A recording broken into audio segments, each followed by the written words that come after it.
Hello, it's Mark Lanier with your video thought for the day. Got a tray here. This is a tray that was given to me by my wife, and it's a really neat copper tray. It's got kind of some scratches on it. This tray was made for carrying things.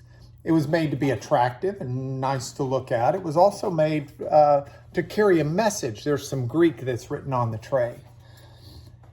Just as trays are made for a purpose, so you and I have been made for purposes as well. There are ways that we've been hardwired by God, and that's what we've been talking about this week. We've selected a couple of them. So we've talked about the purpose of humanity to love, the purpose of humanity to work, the purpose of humanity to enjoy. If you didn't get those, you can link them through YouTube and find them. But today I want to add a fourth purpose of humanity, to be in relationship. The purpose of humanity to relate to others. This isn't a novel idea that's only been written up in the Greek and Christian scriptures. No, this is something that you get an understanding of just living. So Paul Simon can sing that in essence, no man is an island. You can take my Greek tray, and the tray says in Greek, let's see if I can get that in there. It says, Heis aner, hudes aner.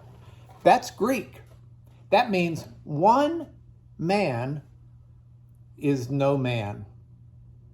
In other words, when you're by yourself, if you're the only person there is in life and in relationship, you're not fully who you should be. We exist to be in relationships. And we get this from the very beginning of Scripture, and it goes to the very end of Scripture and woven throughout all of the pages in between. So when God created Adam and Eve, he said it's not good for man to be alone. And he brought all of the animals, but there wasn't any animal that was suitable as a soulmate. Humanity needed another human. Adam needed Eve, someone else who had the Spirit of God breathed within her. And that was bone of his bones and flesh of his flesh and fulfillment of who he was and enabled him to be who he could be. So you've got it there at the beginning of Scripture. You've got it at the end of Scripture. The story at the end of Scripture is one of God redeeming humanity. And the King of Kings and the Lord of Lords comes back.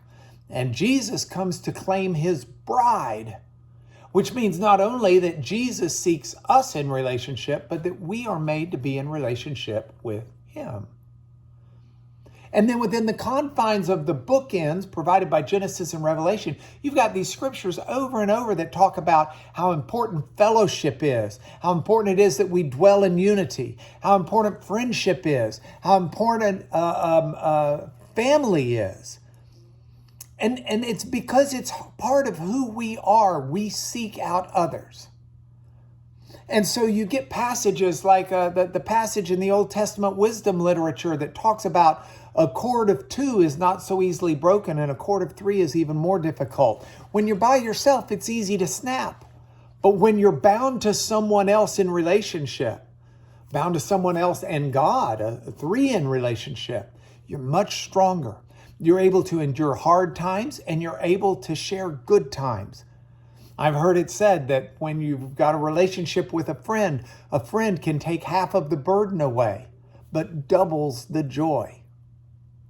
I guess what I'm saying in my thought for the day is this, that it's important that we try to cultivate good relationships with people.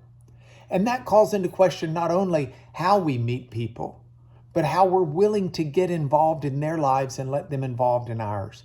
Because we want relationships of depth, not surface. We want relationships where we are able to help people and receive help from people. So that when we go through those times of crisis, we have friends to support us. When they go through times of crisis, we're there to support them. God didn't put us in this earth just to be a tray. We're a tray with a message.